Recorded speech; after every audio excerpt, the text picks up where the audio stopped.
कि हम लोग अगर जवाब मांगे या कोई आपके सक्षम अधिकारी उसका जवाब मांगे तो हम उसको दे सकें, बता सकें कि सब हम इसके मौके पर गए और इसकी पीड़ा ये थी, ये निदान था, ये होने वाला, ये नहीं होने वाला, तो एक इसका हम कर लें। क्योंकि समस्या का अभाव जब हो जाता है कि जब हम मौके पर नहीं जाते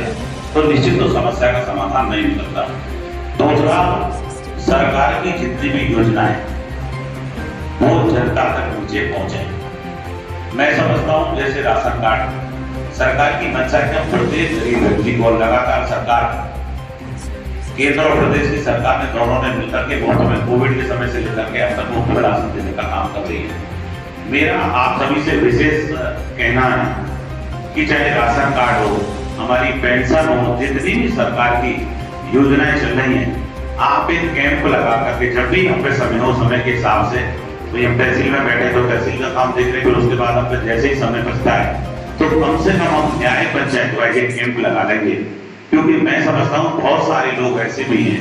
जो थोड़े तेज होते हैं, वो तो योजनाओं का लाभ ले जाते हैं, कई कई योजनाओं का लाभ ले जाते हैं, पर जो एक्चुअल में वास्तविक व्यक्ति है वो बेचारा वहां अपने गाँव बैठा रह जाता है, ना उसे कागज के बारे में विशेष जानकारी होती है, न वो समझ पाते हैं। तो वहां जाकर के उनको समझा करके जब हम गाँव में कैंप करेंगे तो निश्चित पूरे गाँव के अंदर एक जागृति आती है कि भाई ये सरकार की योजनाएं चल रही हैं, इतना हमें लाभ मिल सकता है।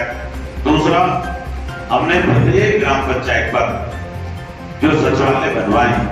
मैं समझता हूँ उसका जितना उपयोग होना चाहिए डीएम साहब उतना उपयोग नहीं हो रहा। क्योंकि मैं भी ग्राम पंचायत में जाता हूँ और पूछता हूँ, बहुत सारे मुझे लगता है कि जो कंप्यूटर ऑपरेटर वहां रखे गए उनको अच्छे से कंप्यूटर भी चलाने में कहीं ना कहीं कोई परेशानी हो रही है। तो अगर उनको किसी तरह की परेशानी तो उन्हें प्रशिक्षण दें, उन्हें उनके काम के बारे में बताएं और जितनी भी हमारी सरकार की योजनाएं संचालित हैं भाई वो वहां पे अगर कंप्यूटर ऑपरेटर और वहां जो सचिवालय बनाया गया है ग्राम पंचायत का, वो इसीलिए बनाया गया है कि गांव के व्यक्ति को जो सरकार की योजनाएं चल रही हैं उनके बारे में अच्छे से जानकारी हो तब उनको उनका लाभ मिल सके। तो थोड़ा सा इसमें डीएम साहब मैं समझता हूँ कि जरूरत है, क्योंकि प्रत्येक व्यक्ति तक सरकार की मंशा है कि उसका लाभ पहुंचे। दूसरा, जैसे कि मैं लगातार देख रहा हूँ अभी लगभग मेरे यहाँ 575 पीड़ित मेरे आवास में भी आए सुबह 6:30 बजे से, जैसे मैं जगह हम लोग लगातार सुनते हैं और अधिकारियों को निर्देश करते हैं, काम भी उसमें होता है। क्योंकि मैं लगातार जब अपने आदेशों को कंटिन्यू अगर 2 बार उसको लेकर के आए तो मैं उसमें पूछता हूँ, देखता हूँ, तो उसमें समाधान भी कर रहे हैं आप लोग, ऐसा नहीं है। पर बिजली के क्षेत्र में हमें निश्चित सुधार की जरूरत है, क्योंकि एक तो धान का समय चल रहा है, बिजली की जो आवश्यकता है, जो पूर्ति है वो बढ़ी है। बिजली निरंतर हमारी 17 से 22 तक की जो गवर्नमेंट रही बहुत अच्छी बिजली दी, अब भी आप लोग अच्छा कार्य करके उसमें बिजली जो है हम सब लोग दे रहे हैं, पर धान का समय में कटौती होती है। खास तौर पे हम ध्यान रखें कि जो हमारे रिहायशी इलाकों में जो ग्रामीण क्षेत्र की बिजली है वो हम जो है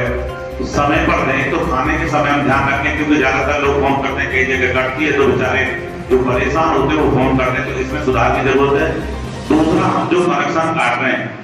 कनेक्शन काटने की व्यवस्था डीएम साहब होनी चाहिए। या तो जिसका आप कनेक्शन काट रहे हैं उसको एक हम नोटिस इशू करें, उसको जानकारी हो, और उसको जानकारी नहीं होती हम कनेक्शन काट देते हैं, उसके लिए हम उसे नोटिस दें, उसे बताएं नहीं दे रहा तो निश्चित ठीक है, हमें उससे पैसा लेना है, उसका कनेक्शन काटने की व्यवस्था का पार्ट है, उसे काटें पर उसे नोटिस दें, इतना मेरा आग्रह है। और जहां कहीं तार वगैरह टूट रहे हैं, छोटी छोटी समस्या, मैं समझता हूँ कि सारी जो भी योजना आती है उनके अंदर ही हम करते हैं, पर कहीं तार दर्द है, छोटे छोटी जो है चीजें उनको भी हम संज्ञान में लेकर के घटनाएं घटित ना हो। एक जैसा कि मैंने अभी कहा बिजली की जरूरत है, इसी तरह पानी की जरूरत है। थानों में, राजगांव में लगातार मैं समझता हूँ पानी आ रहा है, पर जितना पानी आना चाहिए मैं समझता हूँ कि हो सकता है पुलावे भी बना रखे होंगे, पर थोड़ा सा इसमें जो हमारे सिंचाई विभाग के अधिकारी ध्यान दें, क्योंकि इसी समय किसान को जरूरत होती है पानी की। तो धान की खेती के लिए पानी जो है चाहिए। थोड़ा सा हमें राजगांव में ये सब अपने यहाँ से भी जो है निर्देश दे दें कि राजगांव में पानी है। आज भी कम से कम नहीं तो मेरे पास 50 से 60 व्यक्ति हमारे उधर पिसावा जलालपुर पड़ता है वहां से आए, जट्टाली के पास के लोग वो जेवर राजवाए, उसमें पानी नहीं है। तो इस पर जो है आप लोग विशेष ध्यान दें। तीसरा, गौशाला में जो हमारे संबंधित प्रधान जी गौशाला चला रहे हैं, अच्छी गौशाला चला रहे हैं, मैं भी कई गौशाला में जाना हुआ है, हम थोड़ा सा उसमें और ध्यान दें, क्योंकि वैसे भी हम समझते हैं गाय माता के प्रति हम सबका भाव रहता है। तो जो भी प्रधान जी संचालित कर रहे हैं, जिन जिन ग्राम पंचायतों में हमारी गौशाला बनी है, उनमें थोड़ा विशेष ध्यान करके और अच्छी व्यवस्थाएं दें। हमारे राजस्व की डीएम साहब उसकी गौचर वगैरह की भूमि है, उसमें प्रधान जो है हरी घास वगैरह उनके लिए या जो भी चारा हो, चरी वगैरह हो, उगा सके, जिससे कि उन पशुओं को मिल सके। बाकी आप सब सरकार की मंशा के अनुरूप अच्छा काम कर रहे हैं, पर और अच्छे की जरूरत है, क्योंकि 17 से 22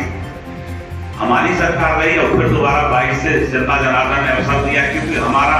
जो कंपटीशन है वो समझते हैं कि 17 से 22 वाली सरकार है, उसी से रहा। आपने बहुत अच्छा कार्य किया है, पर और अच्छा हम पटल पे जाएंगे, हम जमीन पे नीचे जाएंगे, क्योंकि हम भी जब क्षेत्र में होते हैं हमारे पास भी पीड़ा लेकर के आते हैं, पर जब व्यवहारिक मौके पर जाते हैं तो उसकी